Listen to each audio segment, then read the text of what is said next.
Je vais faire court. Donc, on va avoir une petite présentation là, de Sabrina d'Agricarrière pour présenter différents éléments. Là. Donc, c'est vraiment notre partenaire pour les Midi Flash cette année. Puis par la suite, là, on va céder la parole à Salma et à son collègue Denis là, de chez BFL le Canada pour présenter le sujet, donc des assurances agricoles. N'hésitez pas, durant la présentation, si vous avez des questions, à laver votre petite main électronique puis à poser votre question. Je pense qu'on peut faire ça vraiment de façon dynamique. Gênez-vous pas, c'est là pour ça. Sinon, si vous avez des questions puis que vous désirez rester à la fin du Zoom, ben il y a aussi une possibilité, là, ça va faire plaisir, je suis persuadé. OK, je vais tout de suite là, céder la parole à ma collègue Sabrina là, qui va pouvoir présenter Agricarrière puis les services qui sont là. Puis par la suite, on va débuter. Oui, donc bonjour tout le monde. Comme le disait David, merci d'être là. Puis Agricarrière, en fait, c'est le comité sectoriel de main-d'œuvre de la production agricole. Donc, vraiment tout ce qui englobe là, oui, les emplois, le recrutement, la main-d'œuvre locale, les travailleurs étrangers temporaires, donc tout ce qui est gestion de ressources humaines. Et puis, on travaille vraiment là, étroitement avec les centres d'emploi agricoles qui sont partout là, dans les fédérations de l'UPA. Donc, à titre de présentateur, à chaque Midi Flash, on fait juste une petite intro sur un sujet qu'on travaille chez Agricarrière en lien avec la main-d'œuvre. Donc, vous comprendrez qu'il y en a beaucoup. Mais ce matin, je voulais faire un petit sujet qu'on a fait dernièrement. En fait, il y a une campagne de promotion des emplois, des métiers en agriculture. Donc, qui met de l'avant, évidemment, des producteurs agricoles, des travailleurs aussi. D'ailleurs, on est toujours à la recherche, là, si vous voulez des fois être un peu mis de l'avant, on aime toujours aller sur le terrain, évidemment. Donc, ça nous fait vraiment plaisir là, de pouvoir être connecté un peu là, avec vous. Donc, la campagne qu'on a mis en place, vraiment une campagne de promotion qui s'appelle Rencontre tes nouveaux collègues. Donc, c'est vraiment en mode terrain. Donc, on est allé vraiment à la rencontre de producteurs, de travailleurs en lien avec des facettes vraiment plus concrètes là, de l'agriculture, mais aussi d'une façon imagée de présenter un peu là, le travail en agriculture. Donc, vous voyez un peu là, les différents collègues. Vous allez comprendre aussi là, le principe de collègues, donc autant, oui, les humains, mais la façon un peu qui attire les gens. Donc, on a différentes thématiques. Je vais vous montrer un petit peu après ça. Ici, c'est un exemple un peu là, de ce qu'on met. Donc, c'est vraiment une campagne web, donc sur les réseaux sociaux. Je ne sais pas si vous suivez Agricarrière là, sur les différentes plateformes de réseaux sociaux. On est pas mal partout. Donc, c'est ça, c'était un peu un exemple de publication là, vraiment dans le cours concret. Donc, on montre vraiment une facette de l'agriculture. Donc, c'est en cours présentement sur les différents réseaux sociaux. Vous avez un peu des visages aussi qu'on a mis de l'avant sur par rapport à cette campagne-là, donc une productrice, des travailleurs, et tout ça qui nous témoigne un petit peu là, de pourquoi ils sont fiers de travailler en agriculture. Et puis, pour vraiment avoir quelque chose de dédié à la campagne, on a même développé un microsite, donc qui est dédié, c'est ça comme je le disais, à la campagne. Donc, on explique un peu, bon, c'est quoi le travail en agriculture. Les gens peuvent découvrir même les emplois qui s'offrent à eux de par les centres d'emploi agricoles, comme je vous le disais. On a une petite vidéo d'introduction. Bref, je pourrais mettre le lien dans le chat si vous voulez aller consulter et puis évidemment partager. C'est vraiment pour les mettre de valoriser en fait le secteur. Donc, c'est une de nos missions là, chez Agricarrière. Donc, on y est allé vraiment avec différentes thématiques là, qui souvent peuvent être attrayantes là, pour les gens là, pour travailler en agriculture. Donc, vous les avez ici.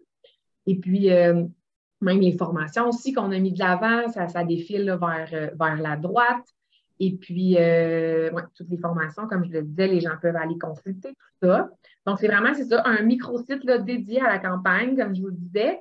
Je vais vous montrer rapidement, là, avant de laisser la parole là, aux gens au niveau des assurances.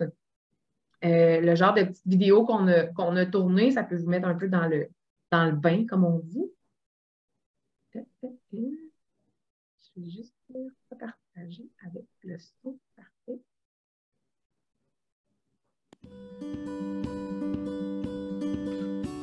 Je m'appelle Corinne Béliveau et pour moi, l'agriculture, c'est une question de passion.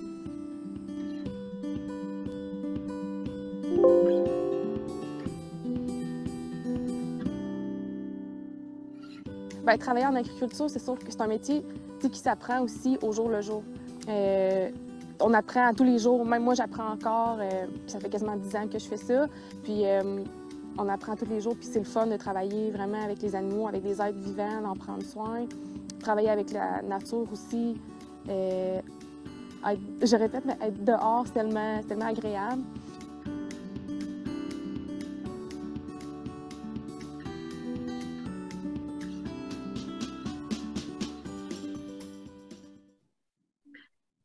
Donc, c'est ça, vous l'aurez compris quand je le disais un peu l'aspect terrain. Là, s'il y a un exemple parmi tant d'autres, on a beaucoup de matériel là, en lien avec la campagne qui défile présentement sur nos différents réseaux sociaux. Donc, si vous voulez aller voir ça, aller partager, nous dire un peu, vous, pourquoi vous êtes fiers, évidemment, de travailler dans ce secteur-là. Donc, ça nous fera vraiment plaisir. Puis, en lien avec tout ce qui est la main-d'œuvre, la gestion des ressources humaines, bien évidemment, il y a beaucoup de services qui sont offerts de par les centres d'emploi agricole, agriculture. On développe des programmes aussi en lien pour vous soutenir vraiment. Là, il y a même des subventions aussi financières au niveau de la formation de vos employés. Donc, n'hésitez pas là, à nous écrire ou à contacter vos centres d'emploi agricoles. Puis d'ailleurs, la semaine dernière, le Midi Flash était consacré à la main-d'œuvre. Donc, je crois que c'est sur YouTube, là, comme David, tu disais. Là, donc, si vous voulez aller réécouter ça, n'hésitez pas aussi. Puis, comme je le disais, si vous avez des questions, n'hésitez pas. On est vraiment là, c'est ça, pour soutenir au niveau là, de la main-d'œuvre, tout ce qui est gestion des ressources humaines. Donc, je ne prends pas plus de votre temps. Je vais vous laisser avec au niveau de la conférence d'aujourd'hui. Donc, merci beaucoup. Merci, merci Sabrina. Donc, voilà, c'était AgriCarrière. On va y aller avec la présentation d'aujourd'hui sur les assurances. Donc, je vais laisser là, Salma puis Denis là, qui sont courtiers courtières en assurance là, chez BFF. Donc, ils vont pouvoir présenter le sujet puis intervenir là-dessus. Oui, donc bonjour tout le monde. Merci pour l'invitation. Donc, comme vous pouvez voir, on n'a pas vraiment de présentation formelle, donc on est plus là pour une discussion. Si jamais vous avez des questions, n'hésitez pas à nous interrompre pendant l'heure qui suit. En fait, je propose qu'on se présente un petit peu quelques minutes avant de tomber dans le vif du sujet des assurances. Donc, mon nom, c'est Salma Barry. Je travaille chez BFL Canada depuis maintenant 5 ans et demi. J'ai volontairement choisi les assurances de mon côté, chose qui est un peu plutôt rare, mais bon. On choisit tout à un moment donné qu'est-ce qu'on veut faire, puis finalement, je suis tombée à la bonne place, donc je suis super contente. À travers ces années-là, j'ai touché un peu à l'agricole via mon collègue Denis, qui a un peu plus d'expérience que moi, mais bon, Denis, quand il partait en vacances, il fallait un remplaçant à quelque part, donc c'était Salma. Et j'ai beaucoup appris pendant ces années-là, parce que moi, je ne suis pas du tout dans ce milieu initialement, mais c'est quand même des choses qui m'intéressent et qui font en sorte qu'on peut facilement lier, dans le fond, une activité avec ce qu'on aime bien faire ou du moins apprendre. Donc, c'est un peu... Mon rôle chez BFL Canada, c'est courtier d'assurance. Donc, ce que je fais concrètement, c'est que je magasine des polices d'assurance pour nos clients. Donc, c'est moi qui va avec les assureurs pour essayer de trouver une entente ou essayer de trouver une prime compétitive. On est plus au niveau, évidemment, commercial de notre côté, mais on touche un peu à tout là, durant nos journées. Donc, il n'y a pas de noir ou blanc ou de lignes, de guidelines concrets dans le monde de l'assurance. On s'adapte un peu à la réalité de nos jours. Puis peut-être que certains d'entre vous ont remarqué un certain resserrement au niveau de l'assurance dans les dernières années. Je pense que tout le monde a été confronté à ça. Puis, veut pas, le marché de l'assurance a beaucoup changé depuis 2-3 ans. Parfois, c'est assez drastique.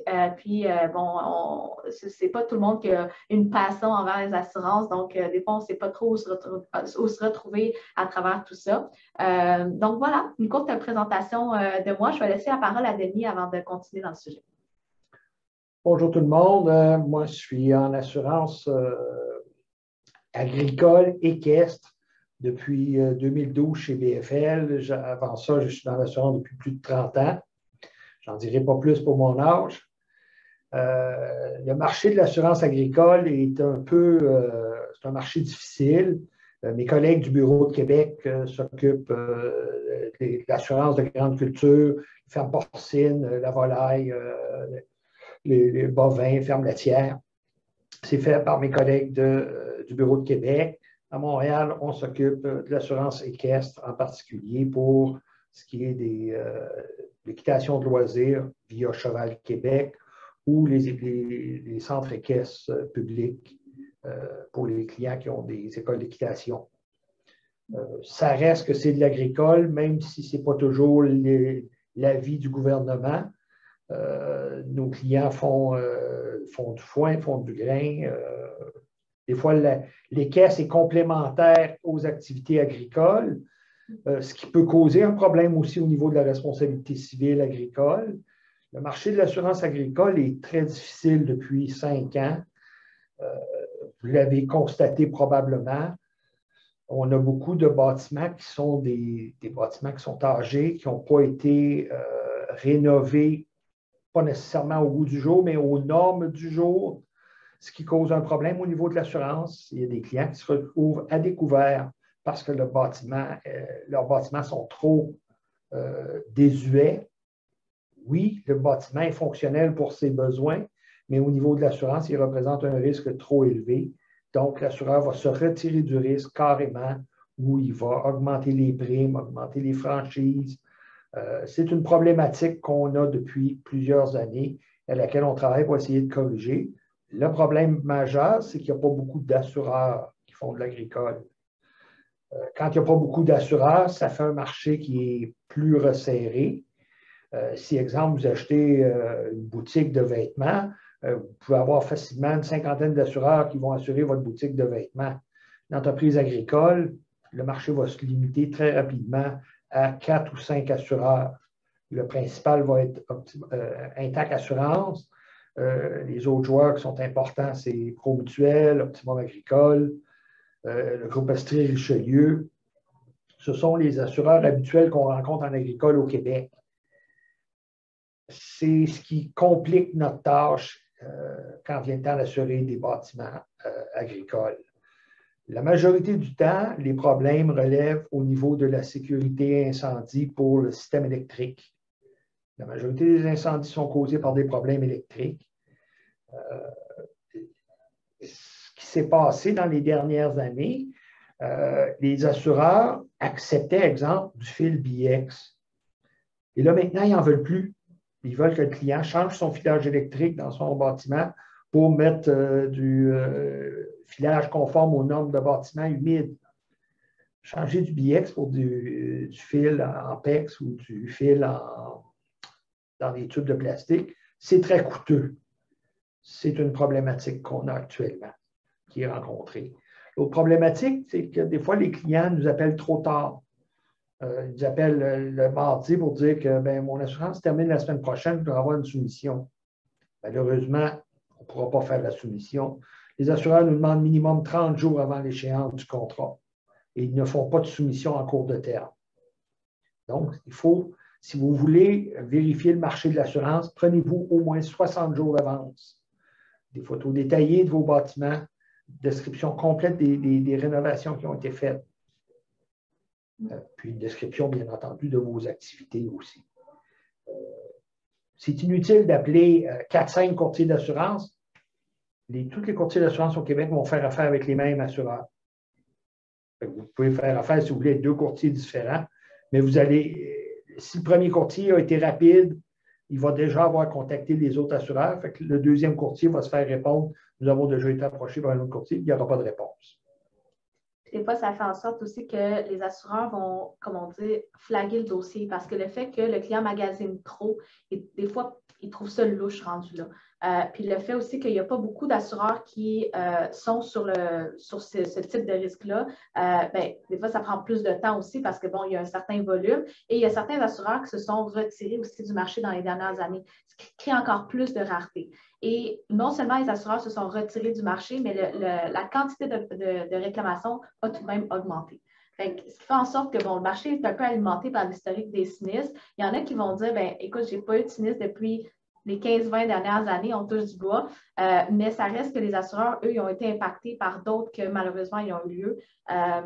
Puis, dans ces cas-là, on se retrouve, bon, Denis l'a dit, avec des bâtiments un peu désuets, mais non seulement ça, c'est qu'on se retrouve avec des bâtiments qui sont parfois considérés semi-protégés par les assureurs. Ce qui veut dire que l'assureur va considérer comme si jamais il arrive quelque chose, un problème électrique ou quoi que ce soit, parfois, ça va faire en sorte que le bâtiment va être perte totale. Donc, l'assureur, il n'y a rien à récupérer, notamment par le fait que le service des incendies est un peu éloigné ou le temps qu'ils se rendent ou quand ils vont se rendre, il n'y a pas de borne fontaine sur place. Fait que tout ça est pris en compte dans le dossier, puis ça fait en sorte que parfois, on n'arrive pas au résultat voulu nécessairement.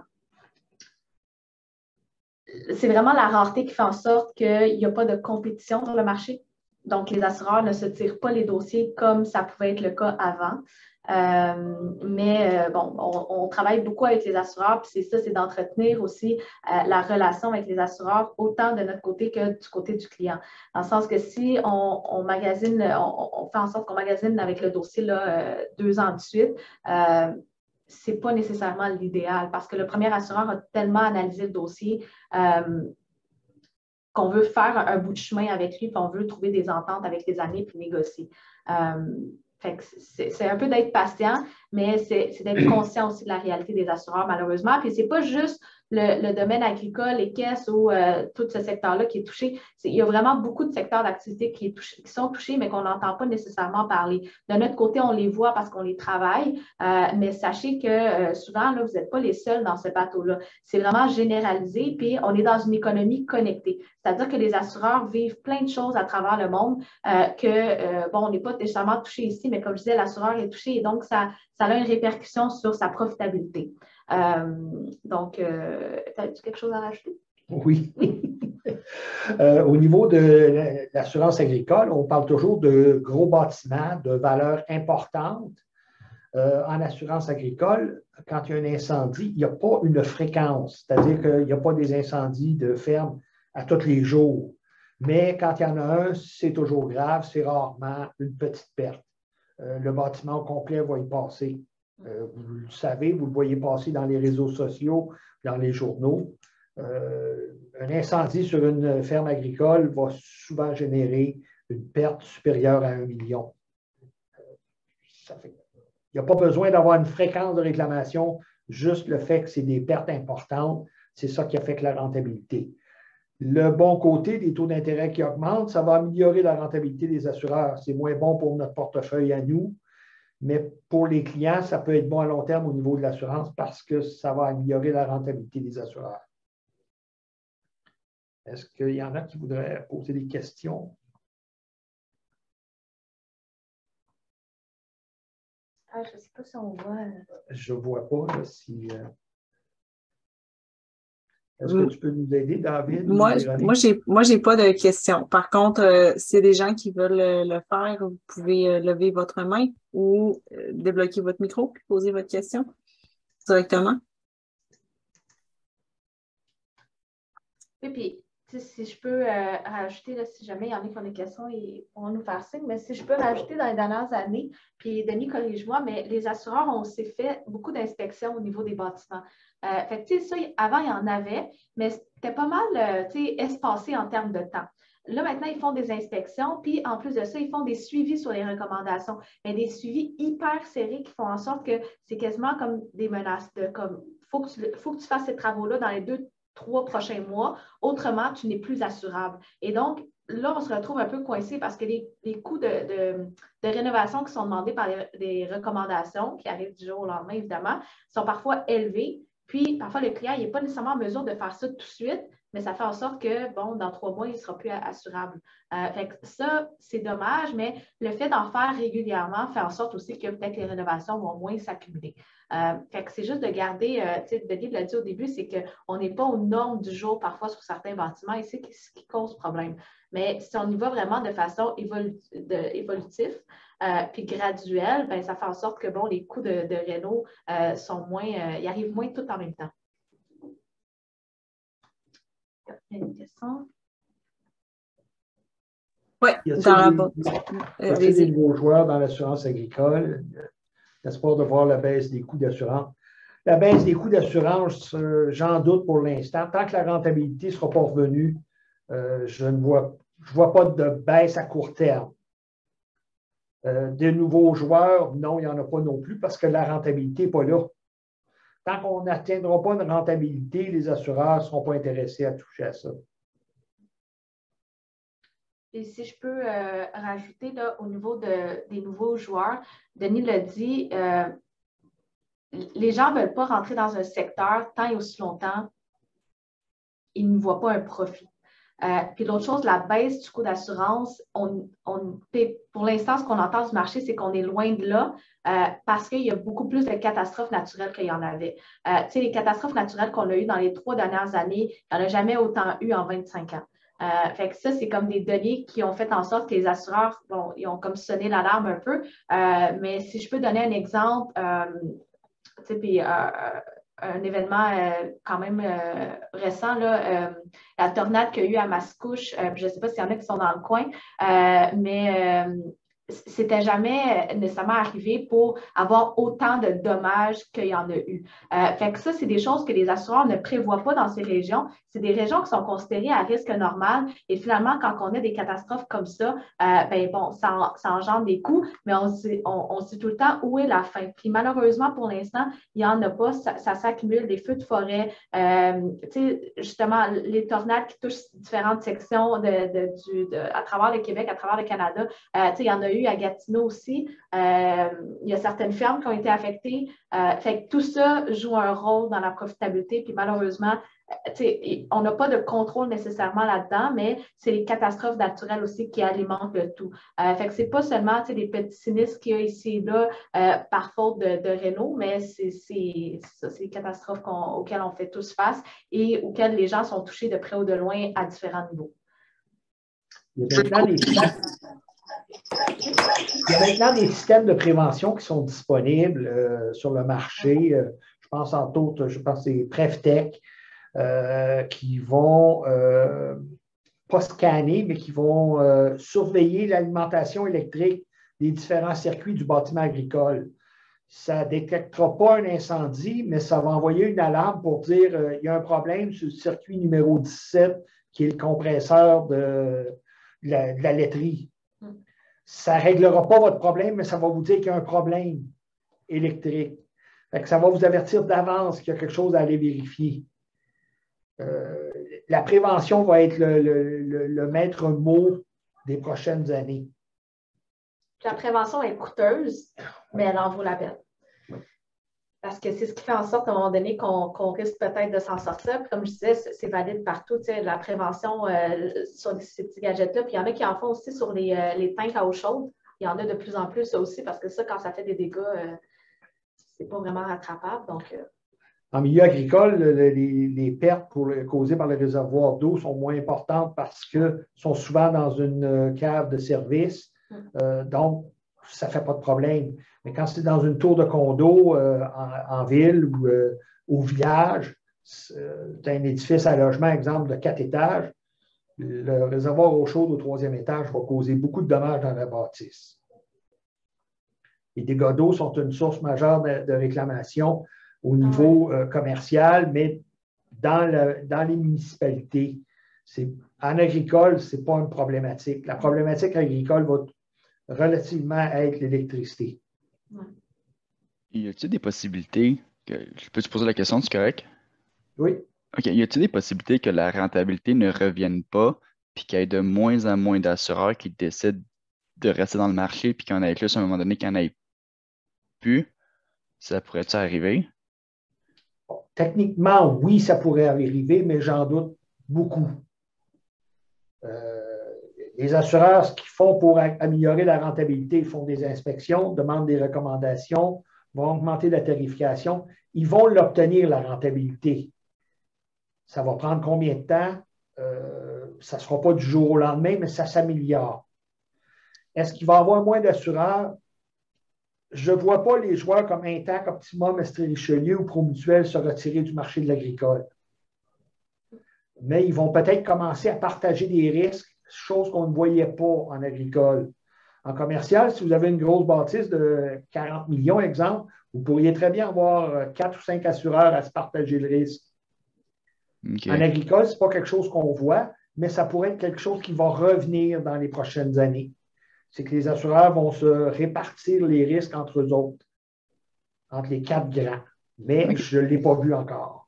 Parfait. Ça répond à ma question. Merci. Il y a une question dans le chat. Oui. Pourquoi faire affaire avec un courtier en assurance alors que 3 ou 4 compagnies seulement assurent le domaine agricole? Bien, moi, je vous dirais faire affaire avec 2 courtiers va être suffisant, mais un seul qui fait affaire avec les 3 assureurs, vous n'avez pas besoin d'en appeler d'autres. Si votre courtier fait déjà affaire avec les 3 grands ou les 4 grands, il va avoir l'ensemble du marché. Oui, puis l'autre chose, je pense que la question est au niveau aussi de si dans le fond, les compagnies peuvent communiquer directement avec les assureurs. Certains assureurs, au niveau commercial, ça va être difficile de les contacter directement. L'autre chose, c'est qu'en passant par un courtier, vous bénéficiez en fait de sa connaissance dans le domaine, puis la vérification des limites et tout ça, parce que l'assurance, on s'entend, c'est un domaine qui est assez complexe. Quand on ne sait pas exactement quoi regarder, puis comment le regarder, puis comment l'analyser, des fois, ça peut faire des dégâts assez significatifs en cas de réclamation. Puis on l'a vu dans certains dossiers où est-ce que les gens étaient malheureusement sous-assurés et qui ont été pénalisés à cause de ça. Mais, puis je vous donne un exemple. Vous avez sûrement peut-être vu dans vos polices d'assurance la règle proportionnelle. Il y en a certains qui ne savent malheureusement pas c'est quoi. Pourtant, c'est la chose qui pourrait avoir un grand impact en cas de sinistre.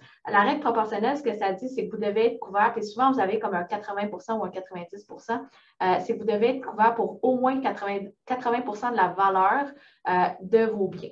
Donc, je vous donne un exemple. Si jamais vous êtes assuré pour 50 c'est que vous n'avez pas payé assez pour assurer toute la valeur. Et donc, si jamais il y a un sinistre, l'assureur va dire, OK, je vais faire comme un calcul de, pas un prorata, mais un peu comme ça. Puis, ils vont recalculer dans le fond, puis au lieu de vous donner le montant de la perte partielle, bien, ils vont vous pénaliser. Fait que tout ça pour dire que c'est des termes un peu plus spécialisés qu'on n'a pas nécessairement. On ne fait pas face dans l'assurance habitation, des choses comme ça qui sont un peu plus simples. Et il y a beaucoup de critères qui sont à regarder. En faisant affaire avec un courtier, vous avez accès à l'expertise, mais je comprends des fois qu'on pense qu'en passant par un courtier, on paye plus cher. Par expérience, je l'ai faite moi-même dans mes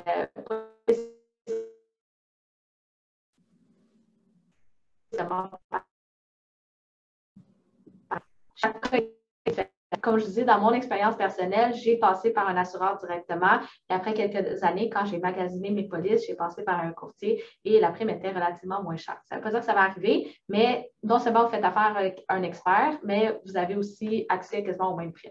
Donc, si c'était en lien avec ça la question, je ne sais pas si on a répondu, si la personne peut nous dire. OK. Super. Ah, OK. J'ai perdu le fil, excusez-moi. Oui, ce qu'on disait tantôt, c'est qu'au niveau de la règle proportionnelle, c'est qu'en général, les contrats agricoles vont comprendre une règle proportionnelle à 80 Ça veut dire que si vous êtes assuré en valeur à neuf, vous devez assurer votre bâtiment pour au moins 80 de sa valeur neuve si vous voulez être payé en plein pour une perte qui n'est pas totale. Perte partielle. Perte partielle. Je vais faire un exemple avec des chiffrons. Vous avez un bâtiment qui vaut 1 million. Votre obligation d'assurance est à 800 000, puis vous dites, les assurances à 800 000, c'est trop cher. Je vais l'assurer pour 400 000. Donc, vous l'avez assuré à la moitié de sa valeur de votre obligation d'assurance. Vous avez un incendie qui cause des dommages de 200 000. Vous dites, je suis correct, je suis assuré pour 400 000. Non, vous l'avez assuré à la moitié de votre obligation. L'assureur va vous payer juste la moitié du 200 000. C'est ça la règle proportionnelle. Et ça, c'est très frustrant si ça arrive parce que les gens ne sont pas en mesure de reconstruire comme le bâtiment l'était, par exemple. Puis, ça fait en sorte que, ils ont un trou dans le budget ou il y a quelque chose qui arrive puis ils ne sont pas capables de reconstruire comme il était. Il y a des pertes financières reliées à ça. D'où l'importance de s'assurer aussi que les limites sont convenables, que le bâtiment est assuré à sa juste valeur. Il y a des inspections qui sont faites pour ça, puis qui sont parfois aussi coûteuses, mais en même temps, on s'évite un trou d'assurance, donc moins de frustration en cas de sinistre. Il y a une question de la part de Rachel. Oui, bonjour. Nous, en fait, on est quand même nouveau dans le secteur. On a commencé à être dans les assurances agricoles depuis, on va dire, l'année passée pour vrai, là, quand on a fait notre transfert d'entreprise. Nous, c'est grande culture ici, donc on n'est pas, c'est pas laitier, puis c'est un peu plus petit en termes de qu'est-ce qu'on a de besoin en assurance. Puis, juste notre première année, nous, on a eu comme 16 modifications de notre contrat d'assurance parce qu'il y avait des manques. Il y a des choses qui n'ont pas été transférées quand il y a eu le transfert de ferme et tout. Puis là, en ce moment, ma crainte que j'ai, comme à chaque année qu'on doit renouveler, c'est est-ce que tout est correct dans mon assurance? Est-ce que j'ai le droit d'aller voir un autre courtier? Parce que je fais affaire avec un courtier. c'est Assurance Estrie qui m'assure. Est-ce que j'ai le droit d'aller voir un autre courtier pour dire, est-ce que tu peux examiner, voici mon entreprise, est-ce que je suis correct? Parce que pendant un an de temps, j'ai eu la moitié de mon équipement assuré. Une autre fois, mes silos ne l'étaient plus. Tu sais, moi, c'est un peu craintif. Puis, pas que j'ai pas confiance avec mon courtier, mais j'ai pas confiance. Parce que Ben, c'est ça. Exactement. C'est une question de confiance, madame. Ouais. Puis, effectivement, si vous avez des doutes sur votre courtier, il faut regarder avec un autre courtier, ce qui serait possible de faire, mais prenez-vous d'avance. 60 jours d'avance. Souvent, en assurance agricole, on va aller voir nos risques, on va aller rencontrer le client, on va regarder son contrat d'assurance, on va examiner avec lui ses besoins et qu'est-ce qu'il y a comme chose à assurer sur les lieux. Mais il faut être ouvert, il faut dire, parce qu'on ne devinera pas tout. Moi, je ne le saurais pas si vous avez une remise à foin sur le lot voisin qui est sur le rang d'en arrière. Non, ça, je comprends. Là. Nous, tout se fait vraiment assis sur place à la maison. Il vient toujours nous voir, mais il y a comme toujours c'est ça, il y a eu plusieurs problèmes, mais là, est-ce que ça peut entacher mon dossier vu que nous, c'est nouveau, puis quoi que ce soit, le fait que j'aille le voir, que je fasse affaire avec un autre courtier pour... OK. Non, puis moi, je proposerais que on en reçoit aussi des appels comme ça, puis c'est correct. Puis des fois, je vais aider quelqu'un, puis je vais dire, regarde, ton assureur est super bien. Fais juste valider ces limites-là qui sont convenables. Puis la seule façon de le savoir, c'est soit avec un rapport d'inspection ou des choses comme ça. Mais gênez-vous pas à le mentionner aussi au courtier, la raison de l'appel. Parce que des fois, nous-mêmes, on se demande, OK, mais qu'est-ce qui se passe? C'est quoi qui se passe avec le dossier? Est-ce que l'assureur a émis des recommandations? Est-ce que l'assureur est sur le bord de se retirer du dossier? Gênez-vous pas à le dire que c'est parce que vous cherchez une validation. Généralement, le courtier va être ouvert, surtout si vous êtes d'avance. Ça, si vous arrivez un 5 jours avant la date, ça se Non. Mais on est humain puis on comprend aussi la crainte. À un moment donné, on fait affaire avec un courtier parce qu'on est un peu moins connaisseur dans ce domaine-là. Puis c'est correct aussi. Bon, parfait. Merci pour vos réponses. Ça fait plaisir. Est-ce qu'il y avait d'autres questions? Pas de main. Non. Oups. Est-ce que vous nous entendez toujours? Oui, OK. Oui, on entend bien. OK, j'ai comme changé de... moi, de mon côté, Moi, je n'ai pas d'autre chose. Moi non plus. Si jamais il y en a qui voulaient rester, on peut rester quelques minutes. Puis sinon, on peut aussi vous partager, c'est sûr que c'est quand même limité comme domaine. Comme on vous a dit, on a le bureau de Québec aussi qui fait pas mal d'agricole. Fait que s'il y a des questions un peu plus précises par rapport à votre entreprise ou que vous êtes pas sûr de comment le poser, on va rester. Dans le cas d'une entreprise sans bâtiment, est-il possible de se faire assurer comme personnel? Donc, une entreprise non enregistrée? Tracteur, machinerie, maison. Ça reste quand même un contrat agricole parce qu'il y a de la machinerie, puis il y a des tracteurs, ça ne va pas en assurance habitation. Si, exemple, un assureur comme Desjardins vous fait une police assurance habitation pour une ferme de grande culture, il y a un problème parce que la responsabilité personnelle ne couvrira pas l'agricole. Une entreprise agricole, c'est un commerce. Il y a certains assureurs qui vont faire la partie habitation en assurance habitation, puis la responsabilité agricole sur une autre police. Promutuelle fait souvent ça. Quand il n'y a pas de gros bâtiments agricoles, souvent Promutuelle va être la bonne option. Est-ce que ça répond à la question? Okay. Est-ce qu'il y avait d'autres questions? Parce que c'est sûr que le but de la rencontre, on ne peut pas rentrer dans le détail à 100% de la police. Chaque police est tellement différente, chaque besoin est différent aussi. Mais on a essayé de faire ça un peu plus dynamique en donnant un topo sans rentrer dans les mots un peu plus spécialisés parce qu'on comprend que le domaine de l'assurance n'est pas nécessairement facile à comprendre. Mais au besoin, on va rester un peu comme j'ai mentionné pour répondre à certaines questions précises. Tantôt, il y a quelqu'un qui a demandé s'il y avait des nouveaux joueurs qui venaient en assurance. J'ai oublié. Oui, il y en a un qui est arrivé il y a quelques années. C'est Corporators.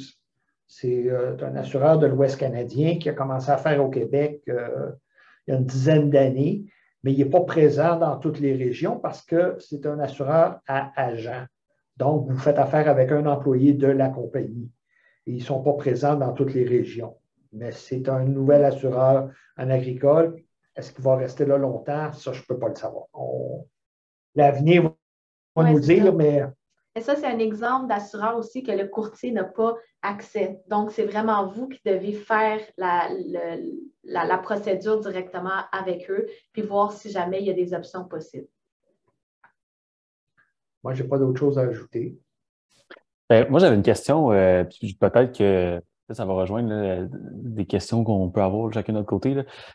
Tantôt, vous avez parlé d'un peu de prévention, là, fait un peu, mettons, changer les types de fils pour améliorer l'assurabilité. Est-ce que, selon votre pratique, selon votre connaissance, est-ce qu'il y a d'autres éléments qui seraient possibles d'ajuster, de corriger pour avoir une meilleure assurabilité ou pour diminuer la prime? Des éléments ou des travaux qu'on pourrait faire qui seraient comme, bon, ben, ça va être un plus, ça va coûter moins cher finalement. Bien, si vous regardez votre contrat d'assurance puis vous avez encore une franchise à 500 $ sur vos bâtiments, il y a un problème. Une franchise, ça devrait être, dans une entreprise commerciale, ça devrait être au moins à 2500. C'est une façon de réduire la prime d'assurance. La franchise, c'est la portion que vous assumez quand il y a une perte. En agricole, vu qu'il n'y a pas beaucoup de pertes mineures, on peut très bien vivre avec une franchise à 2500 sur nos bâtiments. C'est sûr que si un tracteur, vous versez sur le côté avec votre tracteur, vous avez une franchise à 2500, ça va faire mal, mais ça peut diminuer vos primes. Vérifiez. Qu'est-ce que ça vous donne comme crédit sur votre prime totale d'avoir des franchises plus élevées? Oui, puis avant, quand on augmentait les franchises, l'impact était plus élevé que maintenant au niveau des primes. Parce que là, les assureurs cherchent plus à vraiment atteindre une profitabilité. Donc, même quand on leur demande, tout dépendant de la franchise, quand on leur demande d'augmenter la franchise, des fois, la différence n'est pas nécessairement assez considérable. Ça ne vaut pas la peine. C'est ça, elle ne vaut pas tellement la peine. Donc, soyez pas surpris. Il y en a que ça vaut la peine, il y en a d'autres qu'un peu moins, mais c'est à cause du marché. Ça a une répercussion, on ne veut pas, la recherche de rentabilité chez les assureurs. Donc, soyez pas surpris si la différence est de 150 $ pour augmenter la franchise de 2500 à 5000. Ce qui va aider à diminuer les primes d'assurance, donc, c'est faire augmenter votre franchise, les mesures de prévention incendie, parce que c'est la cause majeure des pertes en agricole. C'est ces deux points-là. Mais il y a aussi le poids, le déneigement sur les toitures. Ah oui, le poids de la neige ou de la glace. Le poids de la neige, exact. Si les bâtiments sont à risque, souvent l'assureur va carrément exclure les risques causés par l'effondrement du poids et de la neige. Exact, l'effondrement que je cherchais, parce que ça aussi, ça a été quand même d'actualité dans les dernières années. Oui, mais en général, les assureurs vont nous écrire, vont dire OK, on a eu trop d'effondrements la semaine dernière, on va envoyer une lettre à tous les clients pour leur offrir de payer une partie du déneigement. Ça n'arrive pas chaque année, mais quand il y a une fréquence de perte pour effondrement, c'est quelque chose qu'on a vu à quelques reprises. Ça répond merci. Bien, oui, merci. Il y avait une question dans le chat. Là, c'est parce qu'on ne voit plus. Ouais, c'est je peux vous la lire. Là. On avait Alexia là, qui pose la question. Elle dit bonjour, il y a quelques mois, mon assureur nous a refusé d'avoir des visites et des cours donnés aux élèves du CRIFA à ma ferme. Pensez-vous que d'autres assureurs seraient d'accord avec ça? Donc, l'assureur a refusé d'avoir des visites de ferme et aussi des cours avec des centres de formation. Donc, l'assureur a dit non, on ne veut pas personne sur votre ferme. Là. Est-ce que, selon vous, est-ce que vous avez déjà eu connaissance de ça? Est-ce qu'il y a une raison derrière ça? Ou... CRIFA, ça, je pense que c'est c'est pas pour... c'est un centre de formation là, en Estrie. Fait que souvent, il va y avoir des DEP puis différents programmes agricoles. Puis souvent, ils vont faire des partenariats avec des fermes de la région pour effectuer des visites de ferme, présenter un peu comment ça fonctionne. Mais il semblerait qu'il y a un assureur là, pour madame là, qui a fait comme ben non, c'est pas possible de tenir. À moins qu'Alexia, tu décides de te unmuter puis d'expliquer ta situation, peut-être ça aiderait. Mais ouais. Mais il y a quelques mois, mon assureur, OK. Ça peut arriver parce que là, ça devient un risque supplémentaire en responsabilité civile. C'est une problématique que j'ai entendu parler. Nous autres, en assurance séquestre, j'utilise un Lloyd, c'est plus flexible sur les visites de ferme et les cours donnés dans le sport-études, parce que c'est quelque chose qui est commun en assurance séquestre. En agricole, c'est un peu moins fréquent. Je ne suis pas surpris que des assureurs comme SC Richelieu ou Intact veulent se retirer du risque. C'est quelque chose qui peut arriver. Est-ce que tu peux bouger la souris? Je vois le restant du message. Oui. En fait, l'autre message, c'est une autre question. Ah, OK. Donc, pour Alexia, je pense que c'est répondu. Mais si jamais il y a des précisions, n'hésite pas à nous réécrire. Donc, c'est comme Denis disait, c'est probablement plus au niveau de la responsabilité civile puis de l'achalandage sur les lieux. Donc, l'autre question. Un cas bien précis, un assureur demande des photos, des détails pour une date précise. Par la suite, l'assureur dit non, je ne vous assure plus, à 2 jours de la fin de l'assurance. Le domicile et la ferme se retrouvent sans assurance. Que se passe-t-il? Je trouve ça un peu spécial que l'assureur ait décidé à 2 jours d'avis de l'échéance. Est-ce que c'est impossible? Non, ce n'est pas impossible. J'ai vu tellement de choses dans l'assurance. Je trouve ça un peu raide, par exemple. Il faut vraiment, parce que quand à 2 jours d'avis comme ça, il faut que c'est une situation qui a évolué. Ils ont demandé ça au mois de juin, on est rendu au mois d'août, il n'y a pas eu de suivi. Si, exemple, l'assureur a visité la ferme et a fait des recommandations à être faites avant le mois d'août, le client n'avait rien fait au mois d'août, puis il demande un délai rendu au mois d'août, l'assureur ne sera pas enclin à donner un délai parce qu'il n'y a absolument rien de fait depuis. En 2 mois, il n'y a eu rien de fait. Déjà là, en partant, l'assureur va être, comme on dit en anglais, sur les breaks parce qu'il n'y a rien qui a été fait. Surtout au client, est-ce qu'il y en a une partie qui a été faite? Est-ce qu'il y a un plan finalement? Y a-t-il un plan de match pour, s'il y a 12 recommandations à faire, qu'est-ce qui va être fait quand? Puis ça, il faut en parler avec le préventionniste dès le dépôt des recommandations. Pas quand le délai est expiré. Quand le délai est expiré, il est déjà trop tard. Peut-être pour ça qu'il est arrivé le 2 jours de la fin de l'assurance.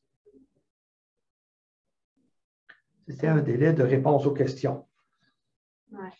Quand on ne répond pas aux questions, là, c'est mortel. Les assureurs ont la mèche courte. Oui, surtout avec la fréquence des sinistres qu'ils ont vus. Des fois,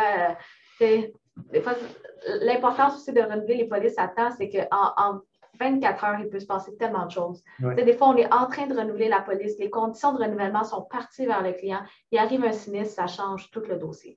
Il arrive un sinistre comme pendant la nuit ou le lendemain, juste avant de confirmer le tout, puis ça change toute la donne. Mais le timing est tellement important, puis la communication, comme Denis l'a dit, c'est vraiment d'être en communication constante puis de montrer la bonne volonté. C'est tellement facile, puis on l'a vu fréquemment, que les assureurs pensent que le client ne veut pas collaborer parce qu'ils n'ont pas de nouvelles, mais ce n'est pas ça, c'est que le client est en train de travailler dessus, c'est juste qu'on n'a pas suffisamment de développement sur les recommandations qui ont été émises. Donc, c'est des situations super malheureuses, mais évidemment, là, on n'a pas la situation concrète, là, on ne sait pas c'est qui est derrière non plus, mais des fois, c'est une négociation qui vient du courtier également là, pour négocier un peu plus de délai, mais Denis l'a dit, des fois, on n'est pas en mesure de le faire. On a répondu avant la fin du délai, ils ont décidé. Oui, c'est que les réponses n'ont pas été satisfaisantes pour leurs normes de souscription. C'est que ça ne rencontrait plus la qualité de risque qu'ils voulaient. Souvent, à ce moment-là, on va se ramasser avec un assureur comme Optimum Agricole qui va faire ça en sous-standard parce que le risque a été annulé par Intact, exemple. Puis là, effectivement, la prime va passer de 3 000 à 10 000 parce que Optimum va le faire, mais en sous-standard. En sous-standard, c'est souvent 2 fois ou 3 fois la tarification régulière. Oui, puis les assureurs, tu sais, quand vous recevez des soumissions comme ça, nous autres, on se dit tout le temps, c'est pas l'idéal, c'est pas des primes idéales, mais on a une solution. C'est ça que les assureurs regardent. C'est que des fois aussi, quand on fait le marché et qu'on essaie d'aller magasiner ailleurs, les assureurs, en termes de délai, nous demandent est-ce que vous avez une solution sur la table? Parce qu'au final, on cherche à donner une solution un peu à tout le monde pour s'assurer que tout le monde a une couverture en place. C'est ça. Des fois, il y a des assureurs qui vont considérer que, comme on dit, c'est mieux que rien et on a une solution sur la table. À partir de là, on fait les améliorations demandées et peut-être que ça peut avoir un impact pour les années à venir. De là, à porter une plainte contre un assureur, vous pouvez toujours essayer avec l'AMF, sauf que l'assureur est libre d'assurer ce qu'il veut. S'il décide que demain matin, il n'assure plus une maison bleue, puis votre maison est bleue, bien, tant qu'elle va être bleue, il ne vous assurera pas. C'est son choix de souscription. C'est lui qui détermine à quelles conditions et quel risque il veut bien assurer. Il n'y a pas d'obligation. En assurance automobile, vous êtes obligé d'avoir une assurance responsabilité civile. Je pense que c'est maintenant 100 000 minimum. Oui, exact. Donc, même si vous êtes le pire des conducteurs, vous êtes obligé d'être assuré pour au moins 100 000 en responsabilité civile. Puis, si vous ne pouvez pas trouver d'assurance, le Bureau d'assurance du Canada va vous aider à trouver un assureur. Il va imposer votre dossier à un assureur. Mais en commercial, en agricole, il n'y a pas d'obligation d'assurance. Il n'y a pas de délai aussi, d'obligation de délai pour le non-renouvellement, me semble.